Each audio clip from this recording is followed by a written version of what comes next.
Little known fact, that beam of light comes straight out of Nesty's apartment. Yeah, funny fact. And that's how he blasts STDs all over the planet. So now you guys know. Fun fact. We're here at Code Tasteosis, mixing it up. Of course, we've been gone for a little while. Keeping you guys on your toes. We wanted to cast these games here for you guys. You know, with some great players. We're not even done yet. We're just getting started. And, excuse me. And we are going to get this going momentarily here. We're going to have Jalizerg against, I'm suddenly drawing a blank. I'm sorry. 4GG. 4GG, that's right. This is actually the first time you and I have been able to... with my brain. Yeah, it's the first because I'm so used to him for StarCraft 1 as 4GG. Well, he's one of these people that has a lot of fame from StarCraft 1 and a name that we've known for years and years and years and years and years and years and years, and he decided to change it. Because I wish he doesn't know anything about marketing himself. Yeah. Nothing whatsoever. You know, it's like if the Beatles halfway through changed their ID to the Cockroaches. But should we just refer to him as 4GG? I'm going to call him 4GG. I need to write an email to GOM and all the player teams and be like, look, guys. There needs to be, we actually need to put on we need to talk a seminar? to them, a seminar, make everyone come and just explain to them, this is how the world works. People know who you are on this ID, and then you switch that ID. People get not only confused, it doesn't only hurt the show, it hurts the commentary, and it hurts your paycheck at the end of the day. Yeah, because, imagine if Slayer's Boxer, for instance, had changed his ID 3 times. There might be people that thought that, he only knew one of his other IDs, and it's Slayer's crazy, Boxer is somebody different, so. But anyways, his ID is And eventually, thin. any ID is fine. If you're with it long enough, you get famous enough. Dude, eventually people didn't care that his ID was Testy. Yeah, it actually no longer mattered. Yeah, remember, yeah. Testy no longer meant a Testies. guy named Testy, T-E-S-T-I-E. He got really famous in StarCraft 1, and you know what? Eventually that word for StarCraft fans meant him. Your name could be Gzv, and it's okay, all right? Because eventually people are going to get used to that. There's been terrible names, man, and... Anyways, enough about that. This match is going to be fantastical because Jalizerg, very good at Zerg vs. Terran, very aggressive player. And, of course, 4GG and Jalizerg, two players that definitely know each other from StarCraft 1. Both champions. July, of course, about 20 more championships than 4GG. Well, Jalizerg's like this, he's like moved through the ages of StarCraft 1. He's lumbered through there. 4GG, though, was more relevant towards the end of StarCraft 1 than Jalizerg was, overall, I would say.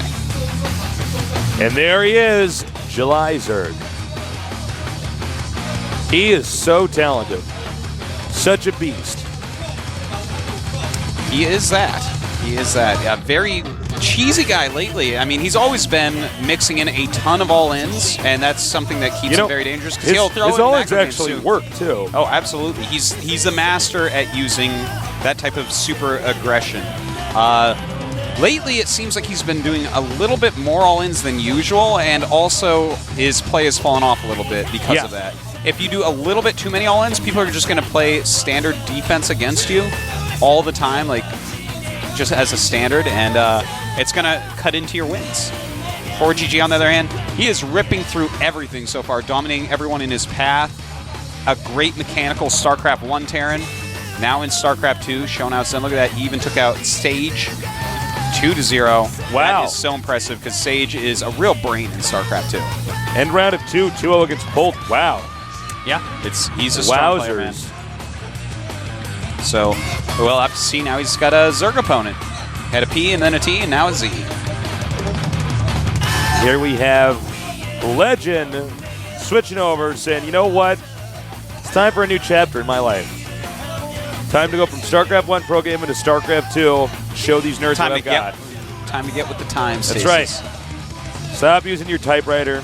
Yeah. It's time to get a computer. Typewriter, a newer typewriter will in fact run StarCraft 1. It will. One that has coloring. I'm sure Andy Rooney would disagree with you with his older typewriter, but this is the case. Actually, no, sad news. I just remember this. Andy Rooney just died. Oh, did he? Yeah, so I will not make any Andy Rooney jokes. I'm sorry. I take it back. Rest in peace, Andy Rooney. That's too bad. The countdown started.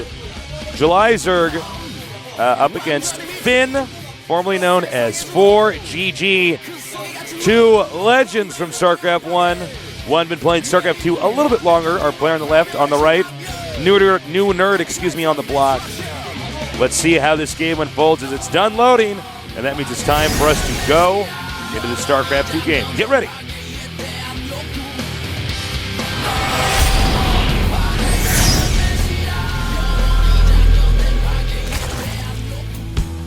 In the bottom left, they call him the God of War in StarCraft 1, and of course in StarCraft 2 as well. He is Starcraft July. See that? So I guess that is a Zerg voice. Yeah. But that just could not be Kerrigan. You sure? I don't know. Maybe she's taking voice lessons from the Well, Overlord. she's probably a voice actor. Over here in the upper left, you find them on the top of a shark. Finn, creating a rift of death through the sea of nerds that he swims through. Wow.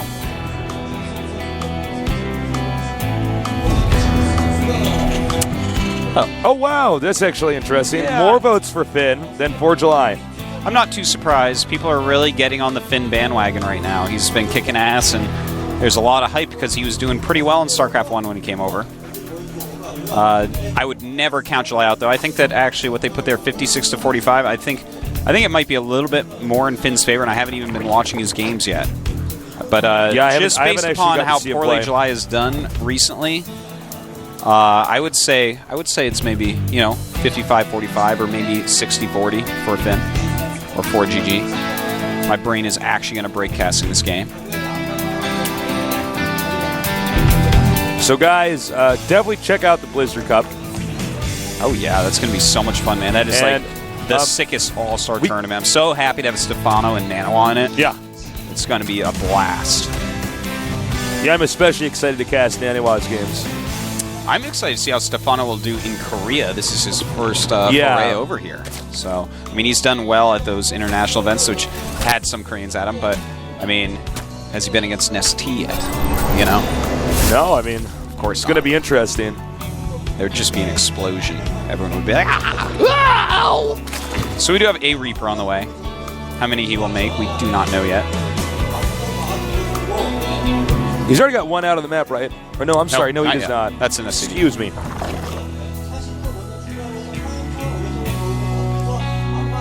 Oh, interesting. A factory going up immediately with that Reaper and a second Reaper on the way. Banshees?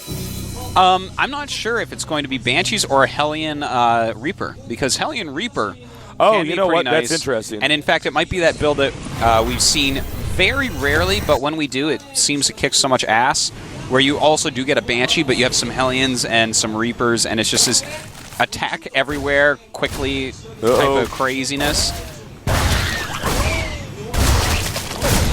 And he's actually going for broke here. And he gets them all. Wow, okay. Nice micro. And if he can kill a drone too, there you go. He kills that drone. Now he's going to have to get out of there. A third Reaper is on the way as the second pops out. So let's see here. Where does the build go from here? He's got one Hellion on the way. Yeah, I think he is going to actually go for the Banshee as well. So this is a build we've only seen a few times in the GSL. But definitely a powerful build. It takes a lot of multitasking skill, but that is exactly what a StarCraft 1 Terran has, man. So we got the Reaper hopping in here. And he's going to go for another drone kill. Just picking off what he can. Now, you got to be careful because Reapers die as quick as they kill stuff, you know. Yeah, So they die quick. Yeah, so, every hit that Reaper takes means it's going to be that much more likely to be one-shotted. And now with 3 Reapers and a Hellion, I'm actually... This is kind of interesting. Here we go. Oh, wow. The Queen tries to chase it, and he brings in the Reapers. Oh, look at One-shotting this. drones. Sick. Holy crap, man. Whoa. He's killed 9 drones already. Cloak and a Banshee on the way. Still microing this, killing off whatever he possibly can. 6 roaches in speed on the way for July. He wants July's to make as much ground defense as possible, so he's actually okay letting the Reapers be damaged, just so he could shoot down a few more. Yeah. Go ahead. No, you're completely right. He's forcing him into things like roaches, like speedlings. He's killing off drones. And here's the thing. What can Jlyzerg not afford? Well, after making roaches, losing 9 drones, and losing a ton of lings, he certainly cannot afford to make spore crawlers. Also, he cannot afford to make a lair. So this cloaked Banshee is going to be unbelievably strong against him. I'm so excited for this, and he's expanding behind it, too.